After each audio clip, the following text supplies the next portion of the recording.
All right, ladies and gentlemen, before we get to the episode, we have a couple of voicemails here to go through.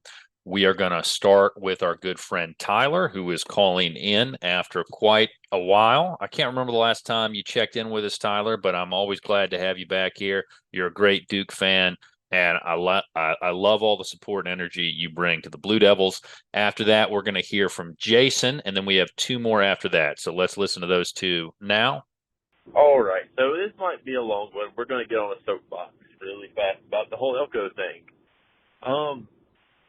So let me start by saying, first off, anyone who blames Elko for leaving is just full of themselves. You'd have to be an idiot to turn down the money that A&M is going to throw at you. Yes, you can go on and on about it's a tougher job and the fan base and all this stuff. I get it. A&M is still leaps and bounds a better job than Duke. That being said, how it was handled was the worst way imaginable. As someone, and credit, I'm just a high school basketball coach. A JV head, I'm just a high school basketball coach.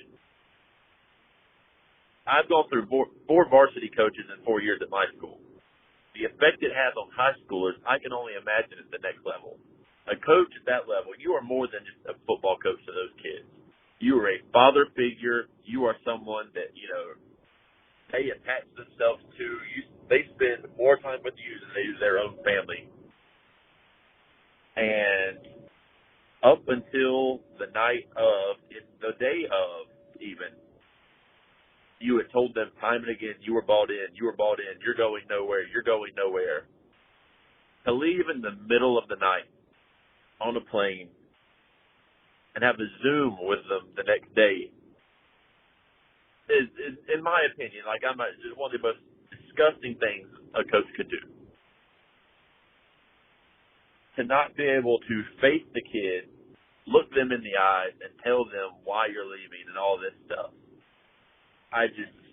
It's mind-blowing to me how that was handled. And yes, some of it's not on Elko. I'm sure A&M played a good hand at it too. But some of it does fall on Elko. If A&M wanted Elko could have told them, wait 2 days, let me meet with my guys, then we make it public. That's not the kind of stuff that it gets leaked when it gets leaked for a reason. It didn't just happen to come out. That being said, this is a cry to all the fans. Elko's gone. We can't bring him back. We got plenty of kids that need support from the fans. We got a bowl game to go win. We gotta make sure that we do our part to let the kids that are sticking around know, hey, we're not going anywhere. Make your case to get, everyone you can to stay because, guys, if we don't do our part, it can get real ugly this offseason. Hello, Ben. Just want to call and had a long time today to think and ponder about what's transpired at Duke and listen to Nina's presser earlier today and just give my thoughts to your podcast. And, first thing I want to say is it's wonderful.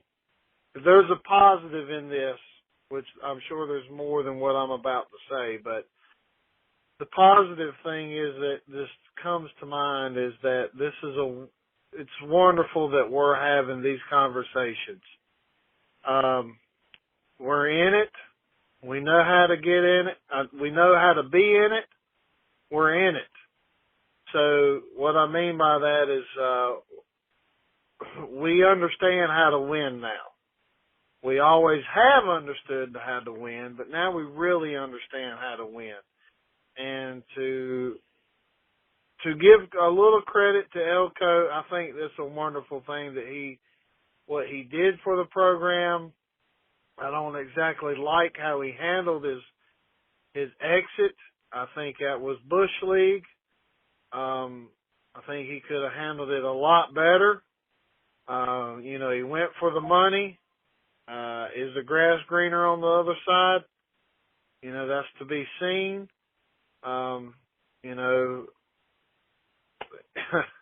One side of me wants it to be over the sewer system. The other side wants to be positive, but let's wait to see.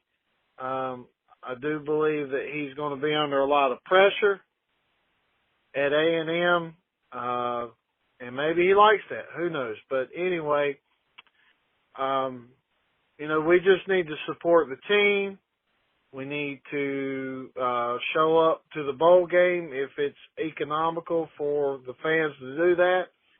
And that's kind of where I'm at now, is we really, really, really need to support the team and show our appreciation to Nina. And, my heart goes out to her, the families of the coming in recruits, the families of the freshmen that were recruited by Elko, and the players that are there.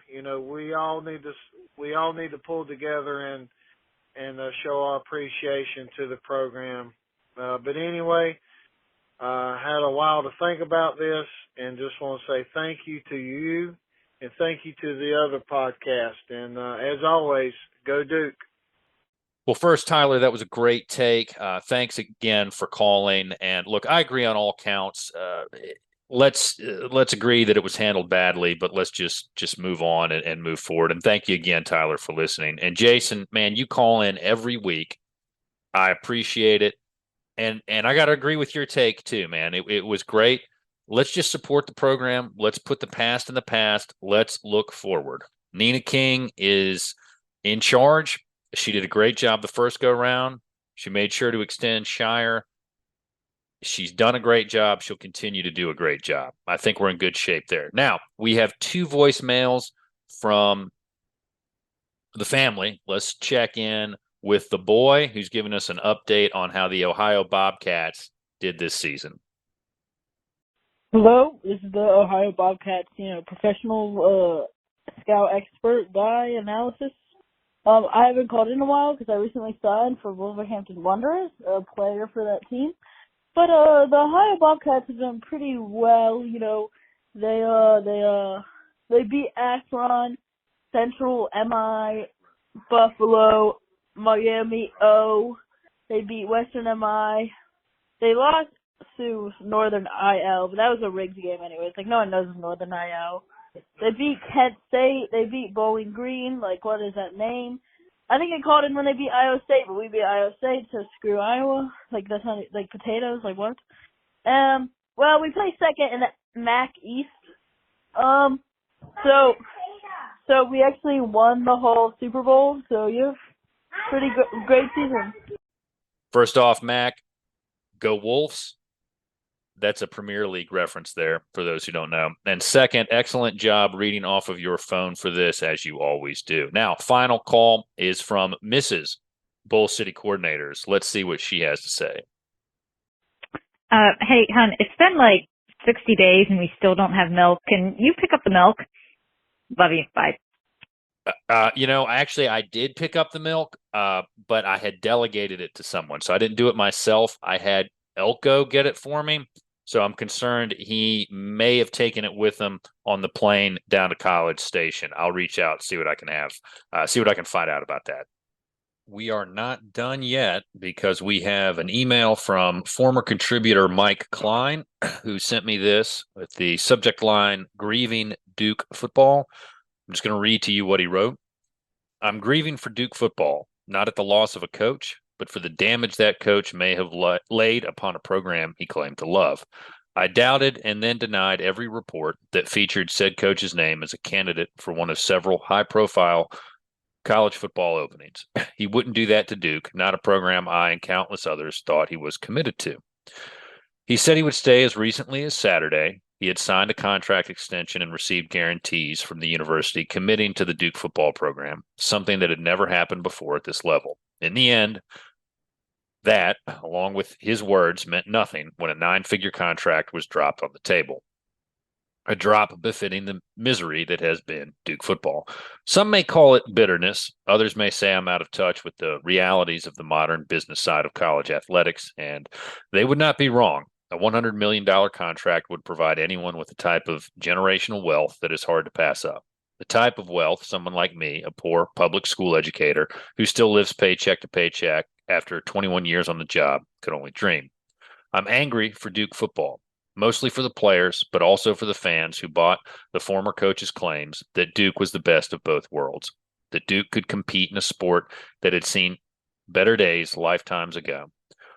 Claims that Duke in Durham was the place he wanted to be, and players and fans should want to be there too. Bull City, grind, bleed blue turned out to be nothing more than slogans and a pitch from a traveling salesman who sold us on a product we wanted to believe who sold us on a product we wanted to believe in, only to deliver an empty box labeled guaranteed. In the end, no bargaining on Duke's part could compete with that kind of money. There are those who will place the blame on the school for not caring enough or the academic requirement and rigor. Others will blame the fan base for not showing up enough. But in the end, the former coach's mind was made up on what he'd do the moment his name became attached to more marquee programs and the dollars came rolling in.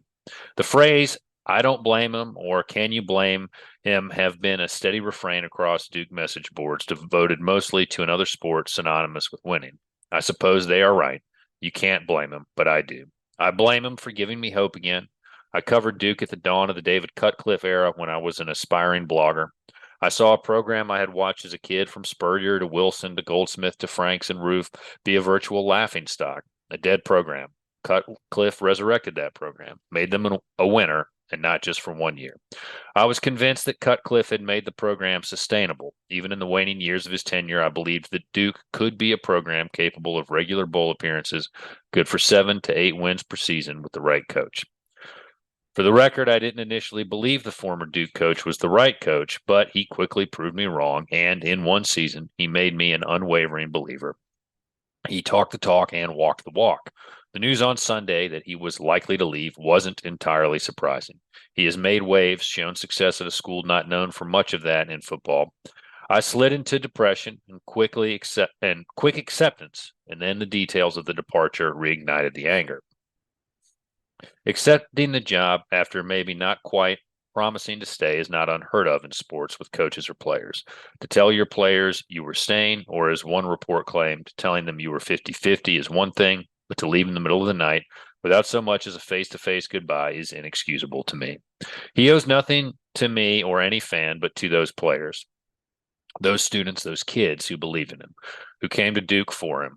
They deserve better than that. I grieve for them, for they are Duke football, not a coach. Fans cheer for the players, not the coach. Players play, win or lose, not so much the coach. Coaches influence a lot of games and are important, but the players make the team. I grieve for Duke football. With the departure of the former head coach and more than likely a few assistants in addition to the upcoming player portal opening, there's been some rumblings that Duke might not be able to field a competitive team, or a team at all, for their as yet to be determined bowl game. That kind of damage the departure of a coach can do to a program damages a program, one that can scarcely afford damage given its seemingly perpetual state of fragility. My grief will subside to acceptance in time, and while the former coach takes his money to more fertile ground, I want to wish him well. I want to be mature and see him be successful. I did that for Steve Spurrier, and surely I'm more mature at 44 than I was at 9 or 10. I can do that now too, right? I don't know what the future holds for Duke football in an ever-changing college landscape. They will need to be strong, honorable, dedicated, and committed leaders. I just don't know if I believe that exists anymore. I grieve for Duke football, or maybe I just grieve for what I hope college sports was really about, even if it never was. Well, Mike, good to hear from you as always. Thank you for reaching out. I share your sentiments, but, we've been through rough times as Blue Devil fans. We know pain. We know suffering. Let's just move past this, put it in the past where it belongs, get everybody to support Nina King in her search and support whoever the next coach is. Let's hope the bowl game goes well. And, this happened. It's time to move on. So, hope you guys enjoy the next episode. And, as always, go Duke. Welcome back, ladies and gentlemen, to Season 5, Episode 1 of the Bull City Coordinators Duke Football Coverage Podcast. You can follow us anywhere. You can find us anywhere you get your podcasts. Follow us on Twitter at Duke FB Coverage. That's pretty much what our handle is for all our social media accounts. Our DMs are open. And hey, send us an email, bullcitycoordinators@gmail.com. Now, why are we doing season 5 and not talking about the way that the Duke football season ended as we gear up for what will hopefully be a great bowl game? Well, there's no reason to. It's not like anything crazy happened over the weekend, over these last couple of days, right? Everything went normal. Obviously, that's not the case. Did you say over? Don't interrupt during the introduction, sir. Please. I'll cut your mic. We all know what happened. I want to give you a little bit of a programming note. Steve Wiseman and I are going to talk soon. We should have an interview coming up this weekend. We'll try to post it early next week, and we can get into the specifics of what all went down, how it went down, and we'll get you as informed and educated on this issue as possible. But obviously, you know what we're talking about. Coach Mike Elko is now the coach of the Texas A&M Aggies, no longer coach of the Blue Devils, and a search is in process for his replacement in Durham. You probably heard what I had to say about this on the Adam Gold Show already, and also over on the 5 Point Play podcast. If you haven't, I'd recommend that you listen to it, and also listen to this podcast, of course. So I'm not going to do too much exactly about what I think right now, because we have a more important job here on the podcast. We got to take the pulse of the Duke Blue Devil fan base. There's only one way to do that, and that's by checking in with the man whose fandom and love and support of the Duke Blue Devils is full of hope, optimism, and balls. We're checking in with Richlandia. Dad, how are you, sir? Hey there, son. You can probably guess how I'm doing. But anyway, I'm not going to mention that fella's name who's no longer around. I'll make some not too veiled references to him, I guess, later. But I thought it would be kind of neat if I started out by talking about some of the good news from the football program today. Graham Barton, Dwayne Carter, and Porter Wilson all made all conference, all ACC first team. Jacob Monk, Jordan Moore, and Trey Freeman made second team all ACC. And Jordan Waters and Aeneas Peebles, a former Blue Devil apparently now, made third team, with Al Blades Jr. and Brandon Johnson getting honorable mention. That's probably as good a group we've had on the football all-conference team numbers-wise in quite some time. And also on Monday, yesterday, I guess it was, Dwayne Carter won the Jim Tatum Award, which I believe goes to the ACC's top student athlete. So some good things, and I think it's good if we can focus on as many good things right now as possible and not dwell on the challenges that we could possibly face if we're unable to, move quickly is important, but move to the right person is even more important. I know there's a lot of challenges. There's a bowl game coming up. Troopers in charge again, looks like, for that. And we've also got the potential with, the transfer portal, which a couple of people have already, said they're going to leave. And we've got one staff member going for sure already. I haven't heard anything yet on the others. So I thought it'd be good to start out and focus on the accolades for these young men who've worked so hard last couple years, especially to turn things around. All right. Well, let's talk a little bit. There's several things that you brought up there. I do want to get your thoughts, though, on Elko's departure. Who? Well, two thoughts about it. One, him leaving, and then two, I'd like to get your thoughts on how he left. Well, as I'm sure you're aware, there's been a lot of chatter on the DBR site where I spend some time myself. And as you can imagine, there's a lot of disappointment there. Although I think a lot of us kind of had in the back of our heads that this was something that could happen. But I think a lot of us, we're so excited about the successes we have had with this program the last 2 years.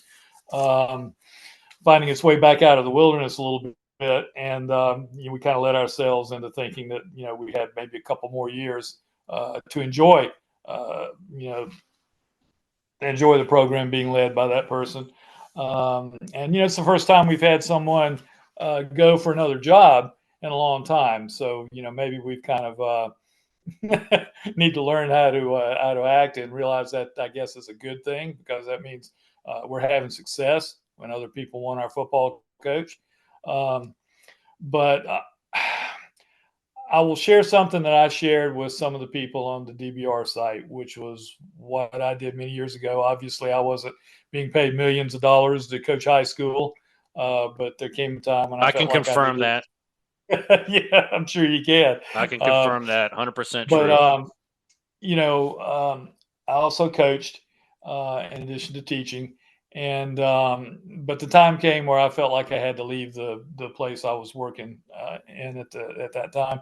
Great place, just couldn't work for the leadership anymore, the principal, and your mom and I actually we turned in an application for a Department of Defense school, but those jobs sometimes you don't have much warning at all.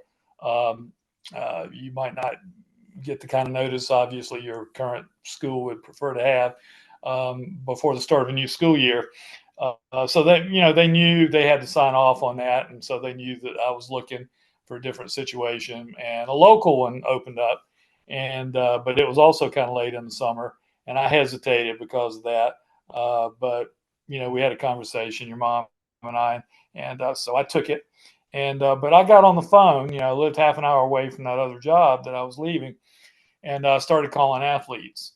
And I wanted them to hear it from me. And we had some heartfelt conversations. There were some tears shed by some of the young ladies who ran for me cross country and track. I was And glad you qualified that, because the way you didn't include which sport sounded a little creepy there with people who don't know the context. Just anyway, the ladies that you have running for you. But anyway, go pay ahead. Pay no attention to the host right now, folks. But anyway, and there's a lot of chatter on that site about, well, that's just the way these things are done. And it really, fortunately, some other people chimed in today and made me feel better by saying things, well, just because that's the way a lot of people do this, that doesn't mean it's the right thing to do. And I don't think it was the right way to do it. When you're filmed suddenly getting off a plane in the middle of the night, the perception is you're running out. You're you're trying to escape without much notice or fanfare. And some of us have compared it to the fleeing of the Saigon embassy. Well, I did hear that somewhere recently, and I like the way Snurub thinks.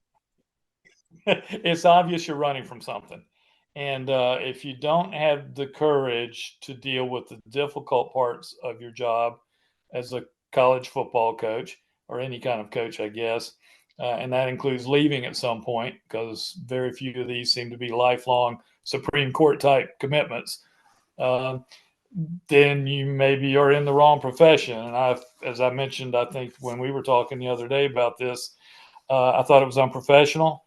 It said something pretty bad about his character, and it shows a lack of integrity to me. And but I get tired of people saying, "Well, this thing happens all the time. That's just the way it's done," and you're normalizing behavior that we shouldn't accept in a society. You should be able to do the right thing, especially when it's difficult. Anybody can do the right thing when it's easy. So not real happy about that. Obviously, he said he was staying, but that's usually the sign that the guy's out the door when they say that. But there's also, and apparently he, his first press conference, has made some comment about, and it reminded me of a political thing that happened a few years ago, like, oh gosh, what was it? I see you prepared for this. This one just kind of occurred to me. Oh God, what was the blonde who has the mixed marriage, the liberal husband, the blonde worked for the former president, And This is a great that, story here. I'm glad that you the brought thing this about up. facts not being facts, and then apparently You're this thinking of the coach, alternative facts?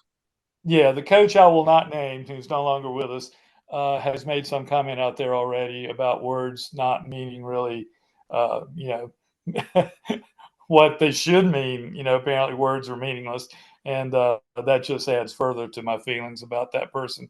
And that's why I opened up with the good news about the players, because I think we need to move on. Hope the door hit him on the way out. Well, here are my thoughts on this, and I've had a chance to talk about it with a number of people, yourself included. And my view on it is you see a lot of negativity online, understandable, and you see a lot of people, and I'm making a lot of jokes about it on Twitter, and I'm having a lot of fun laughing about it myself, and it's all jokes, and I'm not really going anything beyond that. What what I'll say about it is really this is, he left, he moved on, he's got no legacy here. He didn't beat Carolina. We shouldn't really spend time thinking about it. We shouldn't spend time thinking about what could have been. Don't get yourself worked up about hating A&M or wanting to play the Aggies in the Mayo Bowl or whatever. I mean, who cares? Let's just focus on Nina King, who is the leader of the Blue Devils athletics, and I think we're very fortunate to have her. I think she had done a very, very good job with hiring Elko, with hiring Elko in the first place, extending him, doing everything it seemed necessary to keep him. And Yeah. she's done well with Shire, and nobody seems to be coming out with gripes about her or saying she's done something wrong or been some disaster. No. Like, we're not hearing like the kind of stuff with Gary Williams and Debbie Yao that existed, so I think that that's good. So I just want to focus on putting everything about Elko in the past. Let's just move on. No need for hatred, no need for ill will. Let's just focus on what can we do to get a good product on the field. And you talked about all the people that got these awards. A lot of those people are going to be gone next year. This is what really upsets me about, though, him leaving, is this is a really key transitional time for the Blue Devils. And I think it is fair to say that there's a good argument that Elko was not necessarily willing to do the work to get the program back to where he got it, because there was going to be some turnover, and it wouldn't be unexpected for the Blue Devils to take a slip next year. And why do I bring that up? Well, I was listening to the OG podcast, and they mentioned coaches are very aware of what happens when you backslide a little bit. Your value goes down, right? And I'm serious. Yeah. Like, if he'd had 2, 5 and 7, 6 and 6 years, something like that, he may not have been able to command what he's commanding right now. And so I think this was a cold, calculated business decision, and he bolts. But let's start talking about what's going to happen next year, right? Like, you're on DBR a lot. I've been hitting up Rivals. I've been hitting up some sources. Me too. I've got some names for you. Where would you like to see the Blue Devils go? But before you answer that, I want to first get your thoughts on my time machine idea to go back in time, bring Spurrier from the past to the future, or bring him from an alternate timeline to our timeline. What are your thoughts? Well, I think if he were there at the game Saturday, like I was, and Pitt had called a timeout when the game was over and we were trying to take knees, I think he would have tried to score again. So I'm all on board with that. And before we get into this, let's move forward thing, you got to remember you're talking to your dad, who, when he coached, stuck a huge stuffed animal in the back of a van and kept it in there for a year until we got revenge on the team that did that to us the year before. So it's a little harder for some of us to forget until we've had a chance to get even, as the saying goes. But I was at a site today, and a guy came up with a list of potential candidates. And it's kind of interesting, some of the names that came up. This was a Joe Broback, who I've never really listened to before, but I kind of stumbled across this. It was a fairly short little clip he did about potential new hires, And I'm just going to throw some of these out there. And, some of these have, other people have mentioned. So there may not be, some of these might be surprises for you. Some of them probably not. Obviously, Kevin John's name came up in his discussion. We don't know what his status is yet, or at least I haven't heard as to whether he's going to go with that other fellow who left. Signetti at James Madison, I thought was an interesting name to think about. Fritz at Tulane, I don't think he's going to leave there personally, but interesting name. I've heard it several places so far. Hafley at Boston College. I had not heard that one before as a possibility. Seems to me like he's got a bit invested there now, and I'm not sure he's in a hurry to go from one conference school to another, but you never know. I don't know what his salary is.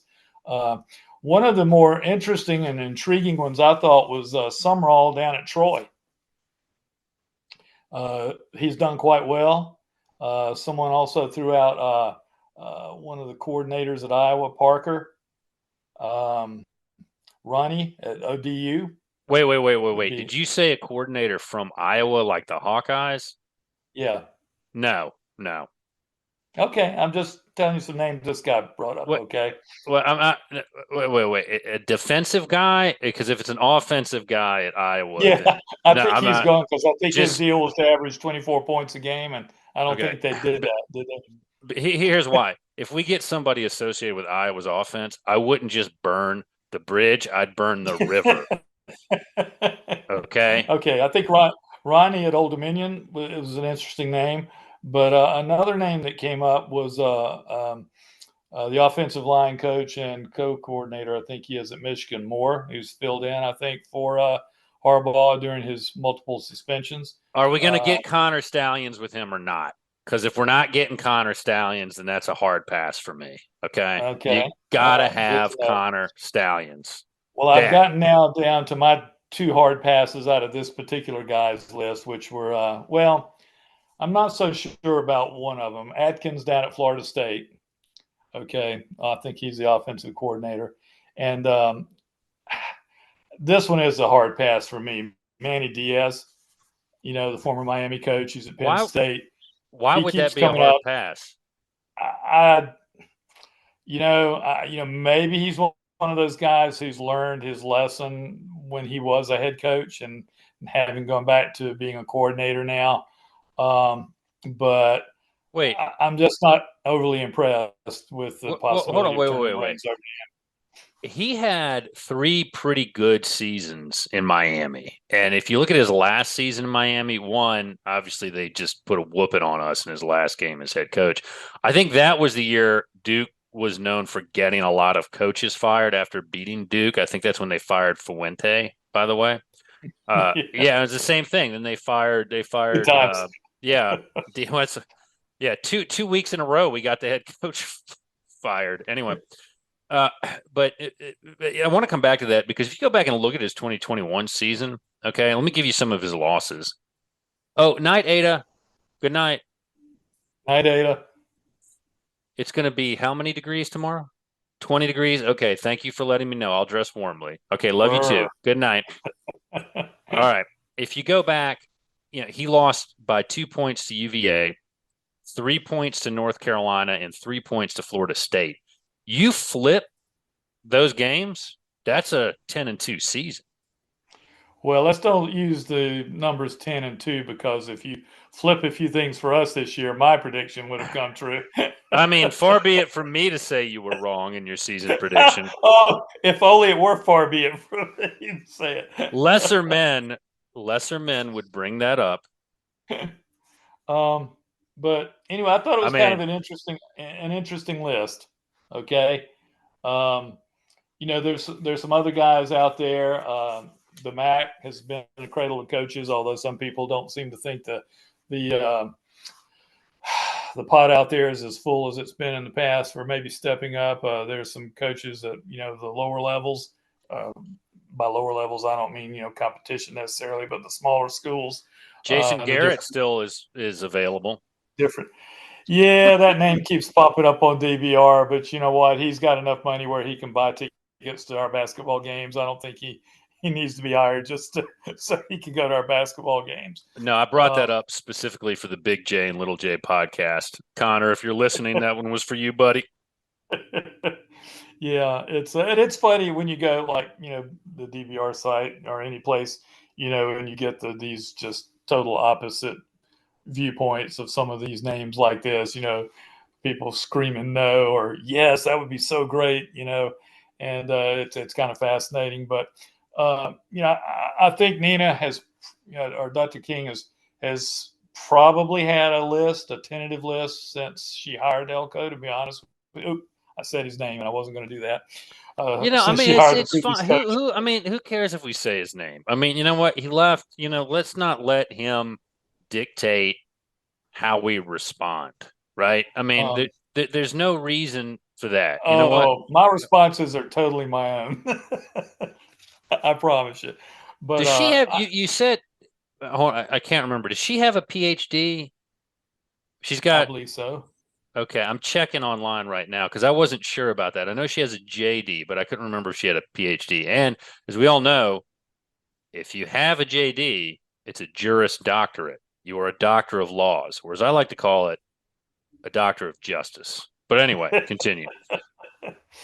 I wish I had. Never mind. I was just flashing back to phrases maybe I should have used disciplining my own children years ago. But yeah, this was pretty much the list that this guy brought out. And like I said, there have been a few people. Some people talked about the guy from Liberty. No. I'm not saying he's not a good coach. He wouldn't be my first pick for a number of reasons because I don't think he's any different in a lot of ways than a lot of other coaches. The only thing different would be when he decides to up and go, he would just say he prayed on it, and how can you fuss or argue with that? Okay. But JMU, that guy, Johns, maybe, I don't know. He is awfully young. He's, I can see the attraction as far as continuity. All right. But, we've gone, you and I were talking about this the other day. We've gone from one extreme in terms of loyalty and integrity and professionalism and character with Coach Cutcliffe. And he was also successful on the field for a while there. Okay. He got to the point where he was seemingly unable to replace quality assistants with equal quality assistants, and that seemed to be a large part of the problem toward the end. But then we went to this guy who immediately got success with a lot of Cutcliffe's former players. But he seems to be lacking in some of those areas that I just mentioned. And I know there's guys out there that are a combination of those things, can be successful on the field and also have, high quality character and integrity. And I'm hoping we can find someone that's that nice combination this time. To me, the Troy guy sounds pretty interesting. I'm sure, it would be a step up in terms of, prestige, money, and some of those things. Although you never know, some of these guys have done so well with their programs, they might be pretty happy to stay there, unlike other coaches who are always looking for that next job. But what kind of names are you thinking of? Well, I'm kind of thinking about it is one thing, but then thinking about it realistically, I think is another thing. The Liberty guy, I don't think he would fit culturally, and I'm not saying that's because he's at Liberty. I also think, honestly, Liberty has got all the money. I don't think people realize that.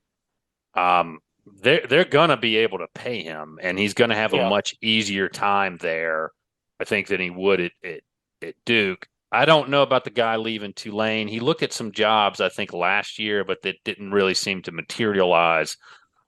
I don't know. How old is he? I forget. Do you remember?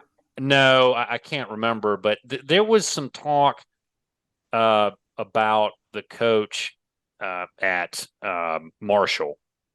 His name's Huff. Right, okay? Right. Yeah, I've seen his name.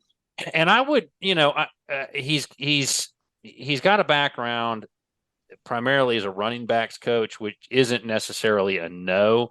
but it's And not he's letting go a something. bunch of his staff right now too, isn't he? Going Well, through some staff changes. okay. We just, let me get through this. Let me get through this. Go ahead. Okay, Sorry. thank you. All right.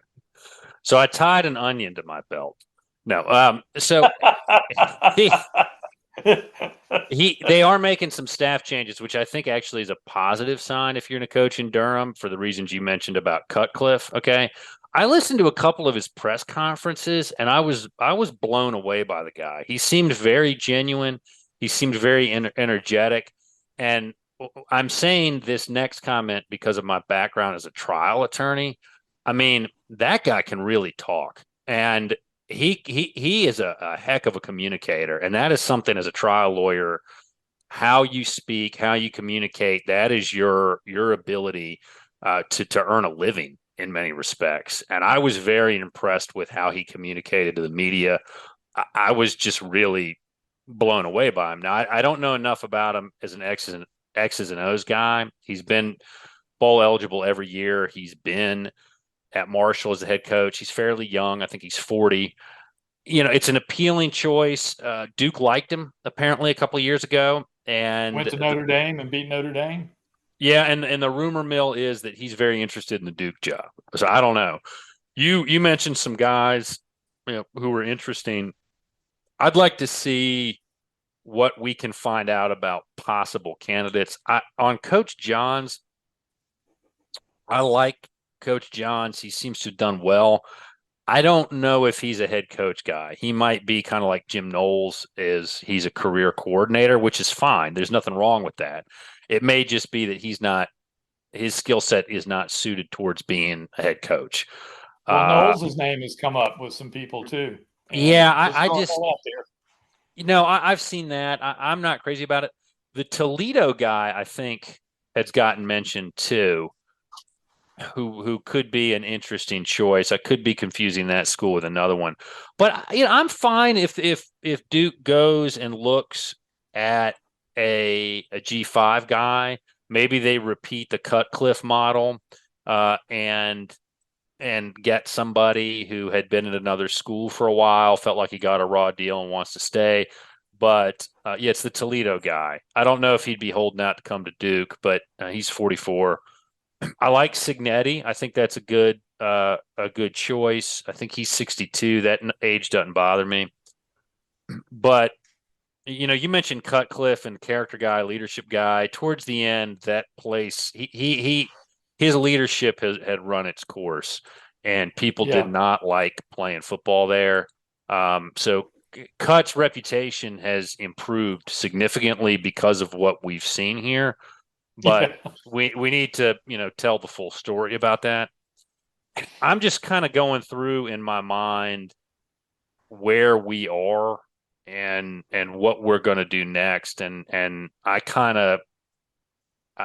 not going to get my mind set on any particular coach, any specific coach. I'm just going to wait and see kind of what we find out. But man, that Toledo guy, or excuse me, the Marshall guy, he might be able to do something for us, but we'll see. We'll see what happens. So that's where I am on it. Well, I think Dr. King, when she was, looking at this hire a couple of years ago, was looking at a lot of different things. And I think, one thing that was probably something that she looked at very carefully, because we have a large contingent, a lot of football athletes of color. And I think, we do have, coaches of color on the staff. And this was something I think a lot of people talked about for a while as Coach K got near the end of his career, who was going to be the guy. And, I wouldn't be surprised at all at this, this hire for that box maybe to be a little bit bigger than it was before, because there are a lot of talented coaches of color out there. And like you said, this guy Marshall, great communicator, and without getting back into Cutcliffe again, I think he understands a lot of things that enable him to relate to a lot of young athletes, especially athletes of color in this day and age. And it's a crazy college day and age in terms of, NIL and the transfer portal and all those other things. It's recruiting time and it's bowl game time. And, that I think that's the thing that most of us are really the most upset about, is the perfect storm of circumstances right now with the departure of the coach. And, how how quickly you can move to make sure you make the best hire and make sure the transition is smooth, and the program's going to be in the hands of somebody who's really going to do their best to make the best out of this situation, but also be a program person, and is willing to do what it takes to, like you said, if Elko starts out 6-6 or something, and then had gotten better, his dollar value goes up. But he started out so well here, the only thing he was probably going to do if he didn't hit while the iron was hot, like you said, was lose some value there. So it's a it's kind of an enviable, but also an unenviable position for Dr. King to be in some ways, I think, because boy, this is a big hire considering the circumstances right now. And but she seems to know what she's doing. So fingers crossed.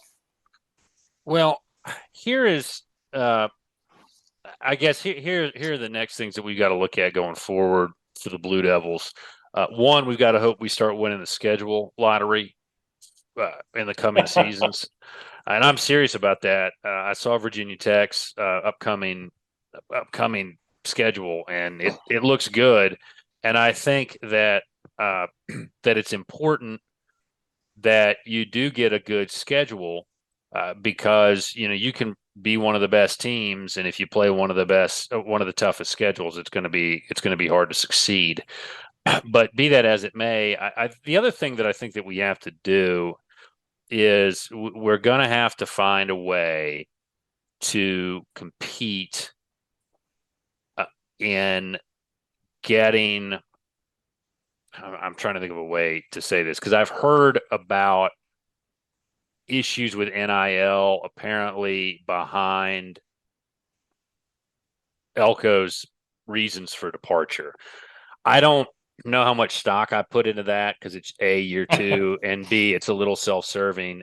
But I think if that is an issue, we need to look at that and then try to figure out how can we address it going forward so it doesn't become a problem losing someone else. I don't buy that that's the reason that he left, though. I am not going to go there. I don't think that that's got anything to do with it. But we'll see. We'll see what happens with that. Hopefully Duke will work on that. But let's talk about kind of what we might be able to do to get more buzz going around the program, a little more interest generated. I think it goes back to our non-conference schedule. I think it's all about who we schedule and who we have opposite us when we're at home for the non-conference games and when we rotate. I don't think that we do a particularly good job of scheduling against teams that would draw fans in. I mean, Northwestern, Lafayette, Connecticut, UConn. I mean, I liked the Lafayette reporter that I talked to a lot. I thought he was great. Same thing with the UConn guy. But I mean, do you think that that's really going to get a lot of people to come watch the games? No. And it's, there's a lot of talk about that on the DBR thread too, about how to get, people in the seats on a consistent basis. And of course, they almost never talk about the fact that, it's a different TV world now too. And so many of the games are televised. And when you're at when you're at a private school like Duke, not a state school with, just tens of thousands of people within just a couple hours of the campus, like an NC State or a South Carolina or a Clemson or, UVA or something like that, or Virginia Tech. And a more diverse geographical spread of where your alums are and fans are. it's much easier for them sometimes to say, "Wow, I think I'm just going to stay here and cut on the telly and watch him from here." And Did you just and say the other thing, telly? Yeah, I'm sorry. This is America, sir. This is well, America. Your and the other thing, father, wait, no, your father, sir, served in Korea. Not so you could say telly. Say TV or television or smack your kid to get up and change the channel for you. but you don't like it when I smack you. Well, here though is what I want to say. I pulled up the 2024 schedule, and I want to talk about this for a minute. We're playing Northwestern on the road, UConn at home, Middle Tennessee State on the road, and we've got an open game. Okay, who cares? Who cares? Why aren't we playing North Carolina Central? Why aren't we playing Charlotte? Why Yeah. aren't we trying to get ECU East back on the Carolina. schedule? Oh, remember East- those games when I Yeah. was a kid? I mean, those were great games. Yeah. I mean, Too great Robert. sometimes. Yeah, Robert Bricky mentioned that a lot when we talked about it, and he was glad to see NC State coming back on the schedule because he's like, who cares about a lot of these teams? I mean, this is something that we need to address. And I know that if the And if NIL North money, Carolina can beat South Carolina, why don't we get them back on the schedule, once in a while? well, I mean, North Carolina downsized its seats, so maybe we should do that too. I just, I mean, why don't we get teams on the schedule that are going to draw people in because Duke's already in a hard spot as it is. Then you've got, and I'm not knocking SMU, but there's not going to be a huge SMU fan contingent coming out there. Or Cal or Stanford. Yeah.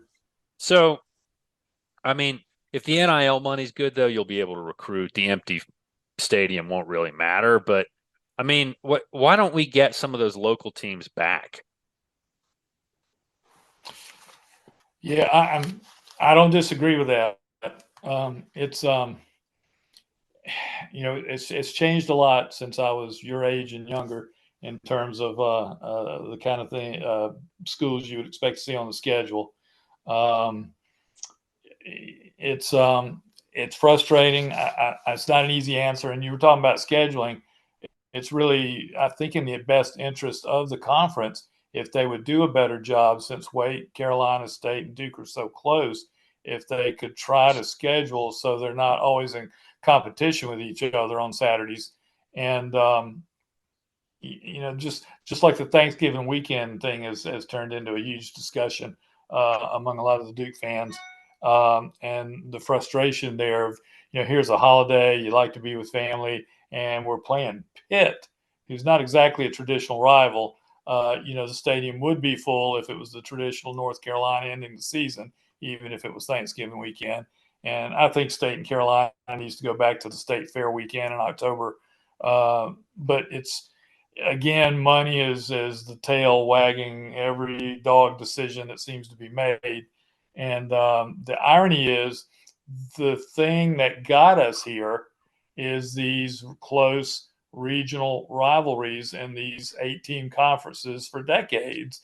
And at some point now, with these mega conferences, that's been destroyed.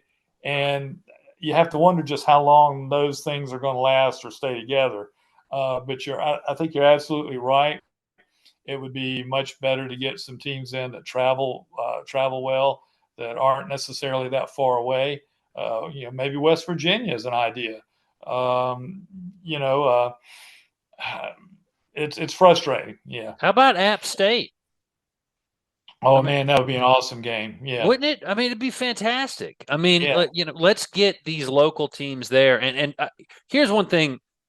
I was going to save this for somebody else, but I'll go ahead and mention it to you. I think part of the problem that the ACC has when it comes to football is you've got Duke, North Carolina, Wake, and UNC all in very close proximity to each other, fighting for viewership in the state of North Carolina. I think that does make it difficult.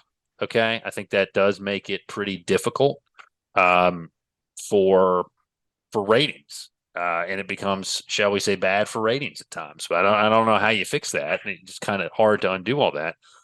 But I think you've got to get creative in trying to get people to come watch the product on the field, right? And let's look at our schedule, man. Let's get North Carolina Central there. Let's do that. Let's bring some of these closer teams in. Maybe you get like an Old Dominion. I mean, they I'm sure they'd come down. It's not that far of a drive. Or James Madison, yeah. And I don't know how much Elko did to address that in terms of students. They seem to have gotten a lot of better student attendance there for some of the games, at least. I can remember when Bill Foster first came for basketball, the attendance was off. And I mean, he went from dorm room to dorm room, talking to kids and talking up the program and telling them how exciting it was going to be. Follow the running Dukes. We're going to be pushing the ball up. It's going to be exciting. And, the product's part of it. The product's got to be consistently good and also exciting and successful. And, that's going to have a lot to do with it. But it is a challenge. And I think the schedule is a part of that. And you need to bring people in from the opponents, schools that travel well. Schools of regional interest, like you said, App State, that would be a huge game. Look what it's done with North Carolina. It's a great game every year. It's a great game and every East Carolina has been the same way for the state schools, other state schools in the past too. ECU and Virginia Tech, great rivalry. Absolutely, and it's I don't think it's maybe as hard as sometimes where some of the people are making it out to be. I'm not sure they want to do I think everybody likes those so-called easier games for whatever the reason. But the reality is, I think that it's counterproductive in a lot of ways for the program, for the success of the program. Right. And it's hard to change the scheduling right away because people schedule that stuff so far out in advance. I mean, it's very difficult. But let's do this. Let's get final thoughts on kind of where we are right now. Bowl game is going to get announced, I think, Sunday, so we'll know more then. Just give us your thoughts on the future of the program after what we saw happen with the midnight flight to College Station. What are your thoughts on what we can expect from Nina King and her leadership going forward? Well, you mean after the NCAA sticks us with playing Texas A&M again in a bowl game this year? Would that be something? I mean, I think she. I don't care. I mean, I really don't care. It'd be interesting, wouldn't it? Maybe. I mean, I would just probably be more bored by it than anything else. Because here's why: the TV announcers would say, "Did you know that Mike Elko, coach of the Aggies, used to coach the Blue Devils?" For 3 hours, I'd have to listen to this inane prattling. I'm sorry, I'm going to drop an E on this bullshit from lazy TV announcers. Yeah, who I'm sorry. I mean, they tell the same story over and over again. And because they want access, I get it, and it's just it's just I can't. No, I cannot. For my mental health, I do not want that. Back to the Future. Oh man, that'd be a great movie title. We could write it. That down. We could write it right now. Okay. I think she's going to make a great hire. I think it might be a hire that surprises a lot of people. I love Trooper. I can't believe he's in the same place again a couple years later, trying to hold things together and until the next person comes in. And I hope he stays. I think he's top shelf kind of guy. But I think she's going to make an interesting hire. I'm not sure how many. I think probably the most valuable person on the staff, unfortunately, is the one who has left, which is that strength and conditioning guy. But there are other great ones out there, and I think that's going to be a huge staff hire right there. Maybe as important, if not more important, than whoever the new OC and DCs are going to be. And I think the potential is there for this program to, dare I say it, go 10-2 again real soon. I knew you were waiting for me to say it. Where's the shirt? So you can show me next time. Tia's Mrs. Bull City Coordinator's master's class is almost done. But so when you said pretty soon, the hope, optimism, and balls is everywhere. But there's got to be a better way to say that. But how soon are you expecting the Blue Devils to get back? Well, we are taking a hit. We're losing people. It'll be interesting to see how. So 9-4 next year, right? Okay, I got it. and injuries. I did have a caveat when I made that prediction at the beginning of the year. I just didn't think it would be Riley Leonard that would go down, and that might have been the difference in a couple of games right there, at least. But I think we can ride this out. The schedule's supposed to be a little easier next year. I haven't seen all 12 games up yet, but it's supposed to be a little easier on us. But again, the kids. I just feel for them because this will be for some of those kids the third coach already that they've had in their time at college, and that's not easy to keep buying in, again and again. To a different group of people. So that's why the hire is so important too, I think. And, it's we got caught lightning in a bottle for 2 years here, and I see no reason why it can't happen again. And I'm eager to see who it's going to be. All right. So schedule next year. We've got Northwestern, UConn, Middle Tennessee State, Florida State, North Carolina, SMU, Virginia Tech, Georgia Tech, Miami, North Carolina State, Wake Forest. So we got a chance. If we keep Miami close and give them a chance to take a knee, we might be able to pull out a win there. But that's one that could happen. Well, all right. So here's where we are.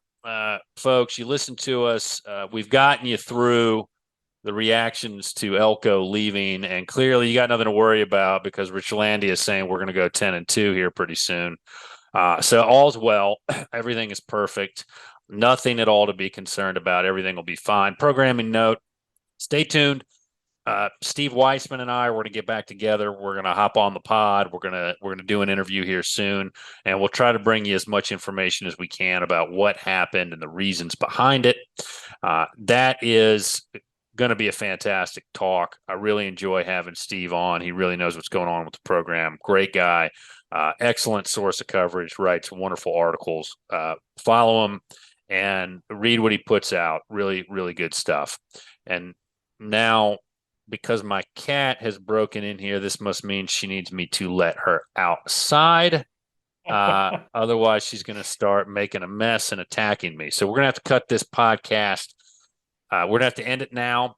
Follow us on our website, bullcitycoordinators.com. Check us out on Twitter at DukeFB Coverage. You can follow us anywhere you get your podcast and send us an email, bullcitycoordinators@gmail.com. And hey, folks, as always, go Duke. Go Duke.